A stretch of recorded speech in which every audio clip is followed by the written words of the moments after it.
Hello, my name is Melinda Johnston, and this presentation explains my inquiry project paper, Keeping a Church Alive, Dwelling Place and Community Memory in Religious Institutions.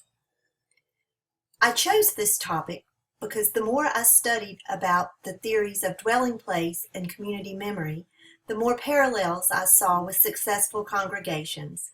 I zeroed in on Philadelphia Presbyterian Church, known as PPC for this presentation, in Mint Hill, North Carolina, where I am a member. The church was first organized in 1770, which means that it has been meeting on a regular basis for 246 years, longer than our country has been an independent nation.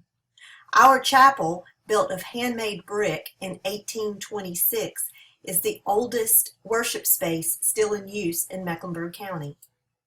Interestingly, while overall church membership has declined nationwide, particularly in the Presbyterian Church USA denomination of which PPC is a member, this church has lasted almost 2.5 centuries and continues to thrive. Why? Well, to explain the present, many times it's necessary to delve into the past, and PPC's past is chock full of carefully documented history. The church was founded by Scotch-Irish settlers who, even when no pastor was available, held services where they read sermons from books and led each other in prayer. They were devoted to their families, their neighbors, and their independence.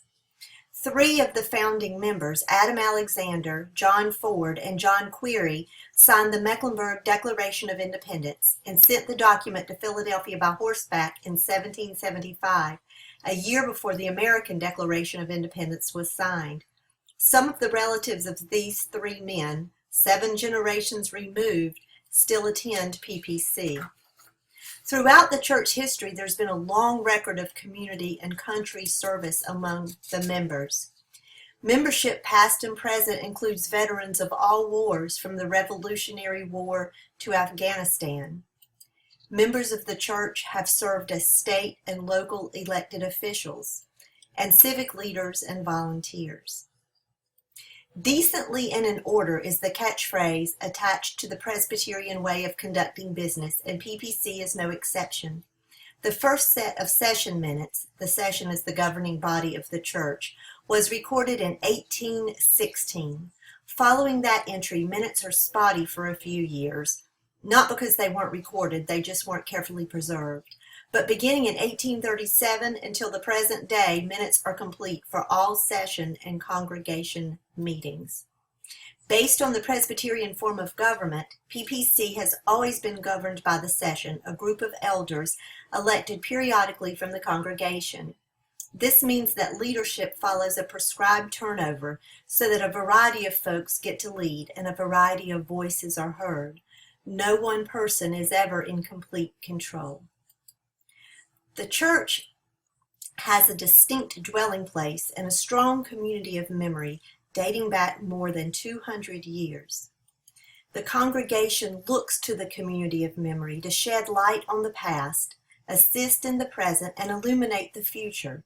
In the words of Arnett, Fritz, and Bell, a community of memory is alive, owned by no one person, and the product of ongoing engagement with the past, through the present, engaging with the future that is not yet. Arnett et al. Tell us that a dwelling place must be carefully tended but not stagnant. It must be recognized as a place of change if it's to remain healthy.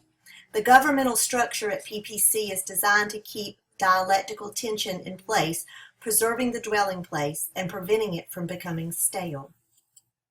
Change is inevitable, and a church is no exception.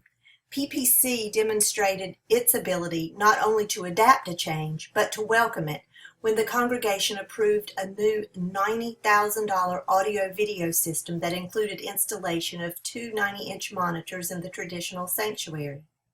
While some members were hesitant to adopt new technology, careful planning and congregational input minimized concerns, and now members wondered what they did without the screens. So what makes PPC different from so many other churches? Its pastor, Rusty Benton, says it's the form and function that the church was founded on. The form, says Benton, is God. He's the foundation, the perfect measure of what we want to be. The function is how the church chooses to live into that form. At PPC, community becomes before doctrine, and that, says Benton, is the key to the church's survival. In From Whom the Bell Tolls, Hemingway said, "No man is an island. You want someone to care about you. God says the best way to save the world is to be present among people, to be communal and relational. Warm, welcoming, loving, that is the deal. That's what the church should strive to be." From the first organizational meeting in 1770 until now, PPC has been a communal group, caring for one another first and foremost, regardless of the demands made by the institution of the larger church. What can other churches learn from the study of this still healthy 246-year-old congregation? First, it's imperative to focus on the people and not the institution. Baumgartner quotes Hamel as saying, "The church is nothing more than a community of communities, the people of God."